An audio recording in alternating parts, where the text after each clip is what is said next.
Olá pessoal, retomando aqui o nosso encontro sobre a clínica psicanalítica da histeria.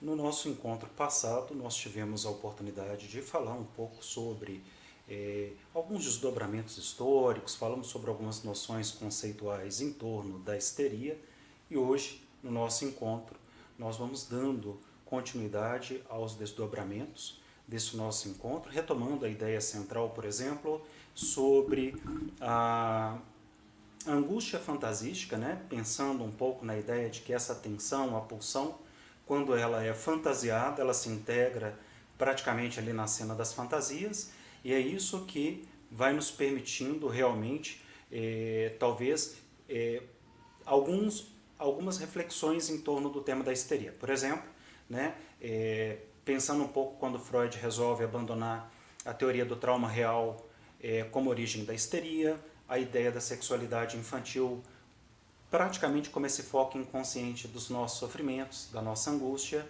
e essas formações fantasísticas que acabam constituindo, nesse sentido, uma resposta psíquica, uma resposta que nós acabamos produzindo como parte dessas representações para conter o excesso dessa energia que tem muito a ver com o desejo, com o recalcamento, com as pulsões, com tudo isso que a gente acaba tratando em psicanálise. Então, a angústia ela vai ser entendida como esse desejo e praticamente o gozo vai assumir esse lugar no âmbito da fantasia.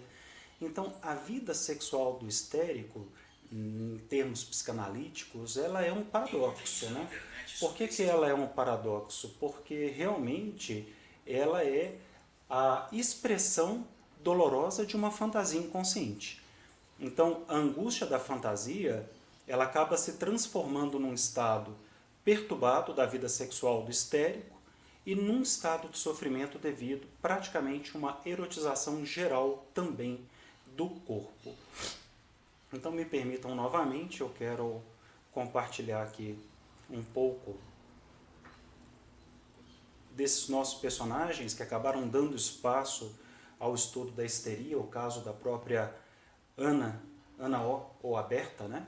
Que é o nome dado aí pelo médico Joseph Breuer, a sua personagem, a essa paciente, a esse caso clínico, e nós também temos o caso da Amy von N, que também acabou inspirando também o estudo das histerias.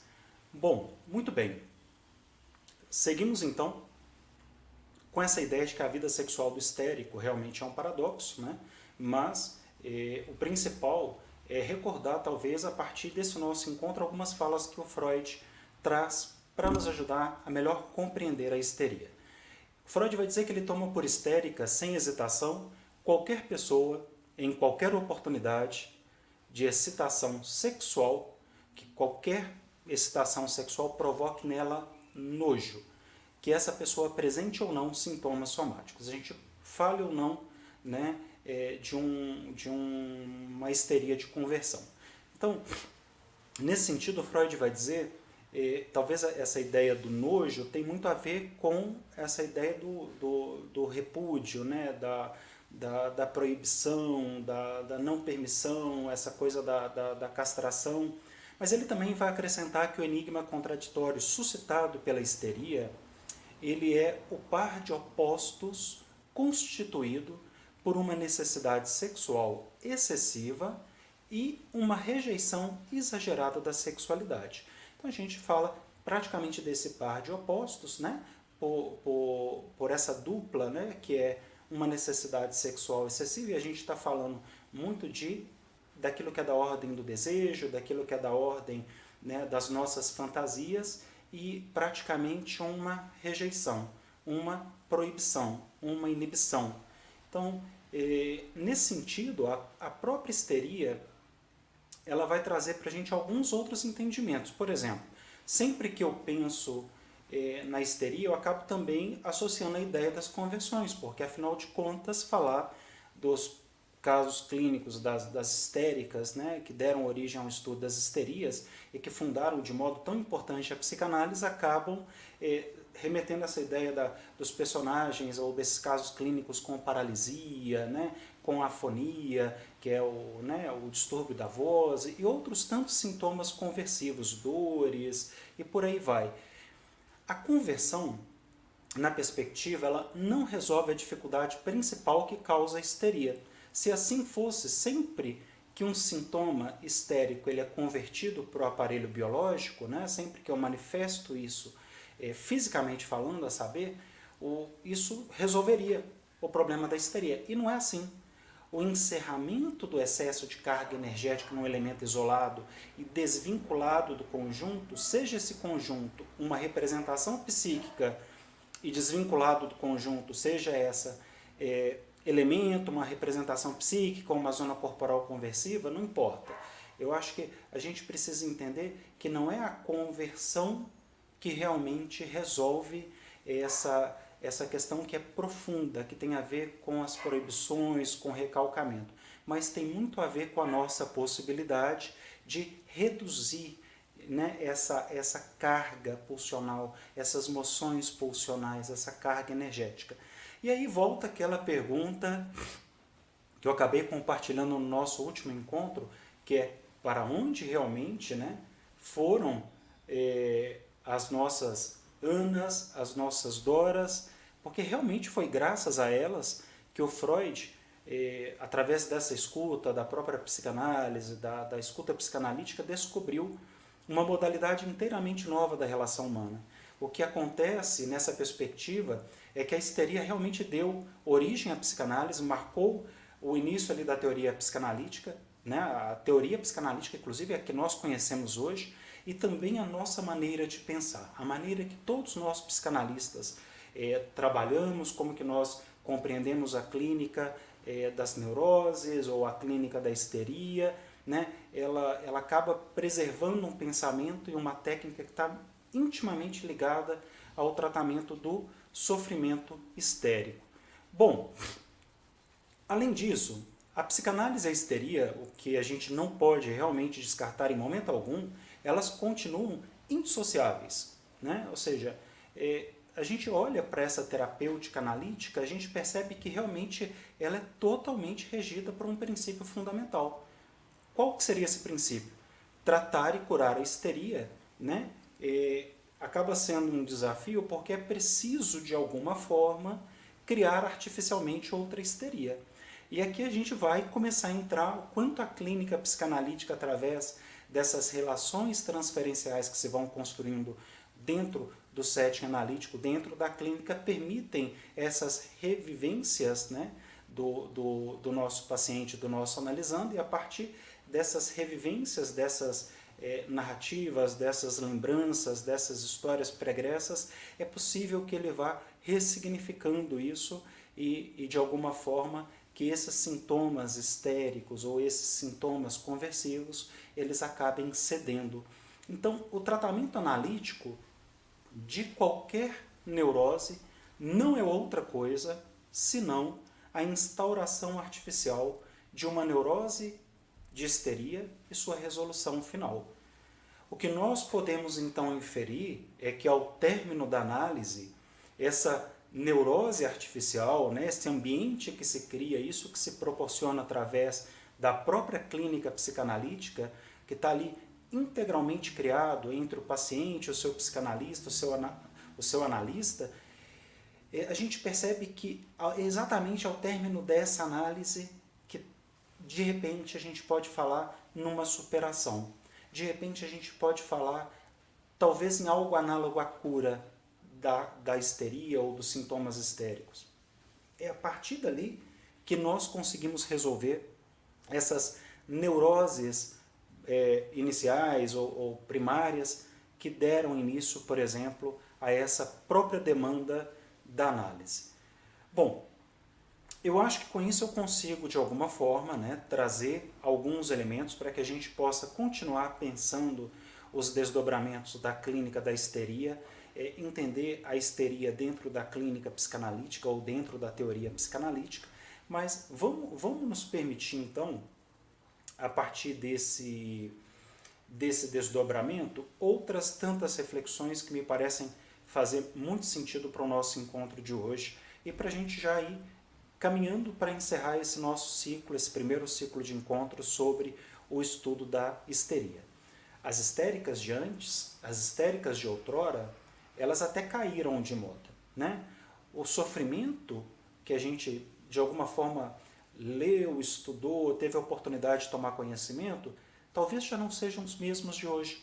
O sofrimento de hoje ele se mostra sobre outras faces, né? Outras formas clínicas, menos especulares, né? Menos teatrais, talvez, do que essas antigas manifestações histéricas da Salpêtrière.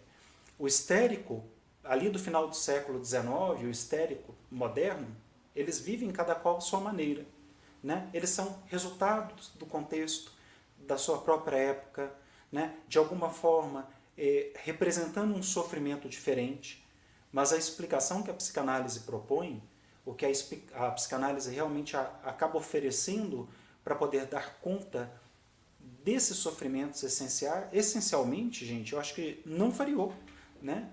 A gente acaba falando que a solução, o que a psicanálise propõe, é realmente a escuta dessa angústia, disso que é tão angustiante para o outro. É permitir que essas histéricas ou esses histéricos de outrora, como aconteceu lá na época do estudo das histerias com o Breuer e com Freud, que eles não sejam mais taxados de loucos, né, enfim, anormais e outros tantos nomes, bruxos, bruxas, como a gente percebe ao longo de algumas revisões históricas em termos da histeria. A teoria psicanalítica, claro, ela acabou transformando-se singularmente desde os seus primórdios, ela vem se aprimorando, a gente vem, através não só do pai, do fundador da psicanálise, do Freud, mas, claro, através da contribuição de todas as outras escolas, de todos os outros teóricos contemporâneos a Freud e os teóricos, né, que são contemporâneos ao nosso tempo. Então, a gente percebe que a teoria psicanalítica, ela continua, né, a gente continua aprendendo, a gente continua produzindo conhecimento, continua produzindo maior entendimento sobre determinados assuntos, e com a histeria, naturalmente, não seria diferente. Mas o fato é que a concepção da origem da histeria realmente continua o mesmo, é inalterado. A gente pode se perguntar qual que é a origem da histeria, a gente, né, acaba se questionando como é que alguém chega realmente a ficar histérico, como é que nós nos curamos. Então a gente pode, talvez, a partir dessas perguntas, começar a balbuciar algumas outras ideias que nos permitam entender a face clínica da histeria moderna. Então, para a gente poder entender a face clínica da histeria moderna, nós precisamos olhar para alguns contextos, a saber, por exemplo, a partir dos sintomas observáveis, caso em que a histeria se apresenta como uma entidade clínica definida, o que eu estou pretendendo dizer com isso, né? Quando realmente já existe esses sintomas histéricos, essa conversão da histeria no biológico, no físico. Ou a partir de um ponto de vista relacional. Como é que eu consigo observar isso? Quando nós também conseguimos conceber a histeria como um vínculo doentio do neurótico com outra pessoa. E aí você começa a perceber que ali tem uma relação histérica, ali existe uma relação um pouco patológica, né? Praticamente neurótica. E no caso da análise, nós até podemos dizer que esse outro é representado na figura do psicanalista. Então a gente está falando já de algumas faces, a partir dessa entidade clínica definida, a partir, né, desse vínculo doentio do neurótico com o outro, ou nessa relação transferencial entre analista e analisando. Então nós podemos sim, de alguma forma, incluir ou até trazer como algumas considerações dessas ideias que vão surgindo, que é possível reconhecer na histeria uma neurose geralmente latente. Então, a neurose ela vai eclodir por ocasião de acontecimentos marcantes, por períodos críticos da vida desse sujeito, né? A gente, de alguma forma, vai remontar muita ideia do desenvolvimento psicossexual desse sujeito. A neurose vai se manifestar sob a forma de distúrbios diversos, assim, diferentes tipos de distúrbios, muitos deles passageiros, e os mais clássicos sintomas a gente vai observar como as perturbações da motricidade, que são as famosas contraturas musculares, dificuldade de marcha, paralisia de membros e paralisias faciais, distúrbios de sensibilidade com dores localizadas, enxaquecas, anestesias ou os famosos distúrbios sensoriais, que podem incluir a cegueira, a surdez, a afonia, entre outros. Nós até podemos encontrar, também nesse mesmo sentido, um conjunto de afecções bem mais específicas, como as insônias, os desmaios, alterações da consciência, a perda da memória, como as próprias ausências, né, os lapsos de memória, as amnésias, ou seja, todas as manifestações de que o histérico sofre, todos os sintomas somáticos, geralmente eles não apresentam uma causa orgânica. Então, se a gente pode pensar numa característica de um possível diagnóstico, entendendo que o diagnóstico em psicanálise ele é muito mais uma percepção diagnóstica do que um diagnóstico médico, tem a ver com isso quando o paciente, analisando, ele relata para todos nós que ele vai no médico, ele está com uma série de sintomas, de queixas, e aí de repente ele se dá conta de que faz exames laboratoriais, ressonâncias e tomografias e raio-x e não dá nada. E aí o médico vira e fala, o que você tem provavelmente é uma doença psicossomática. Então, aqui talvez a gente realmente consiga ter uma percepção diagnóstica a partir desse relato do outro, né? Quando realmente nós observamos que todas essas manifestações que o histérico sofre, toda essa ordem de sintomas somáticos, não tem causa orgânica, pelo menos causas, né, que são possíveis de serem identificadas, e não obedecem a nenhuma lei da anatomia ou da fisiologia do corpo. Também existe um outro traço clínico da histeria que diz respeito ao próprio corpo, muito mais compreendido como o corpo sexuado. O que seria praticamente essa ideia? Esse corpo sexuado tem a ver com esse corpo erotizado, né? Essa coisa muito do desejo, esse desejo recalcado, esse desejo reprimido. A gente pode entrar um pouco mais em detalhe sobre esse corpo mais adiante, mas eu gostaria de desdobrar algumas outras ideias em torno desse assunto antes de continuar, né, a aprofundar um pouco nessa ideia do corpo sexuado, por exemplo.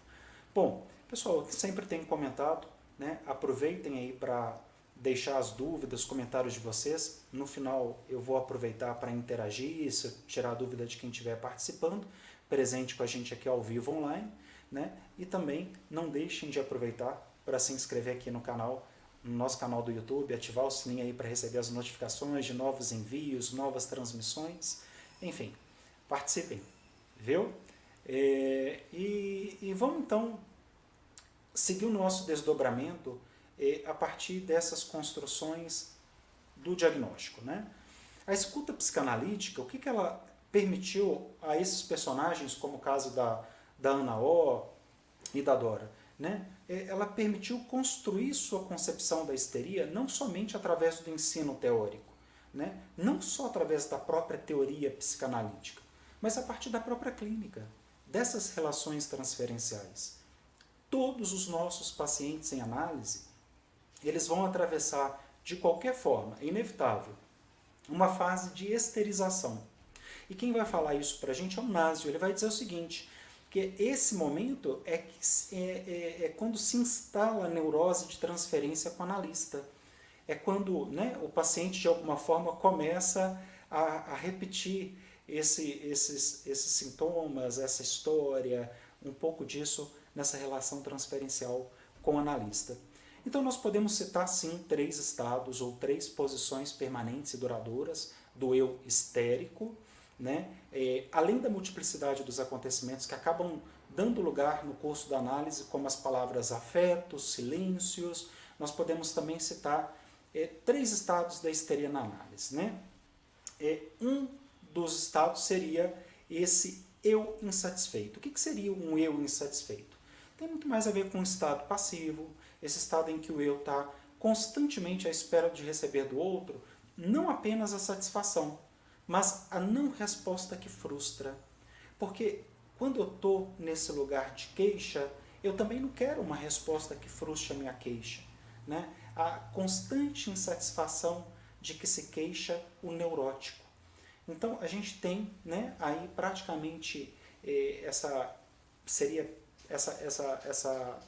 esse primeiro estado, né, eu acho que a gente pode trabalhar nesse sentido.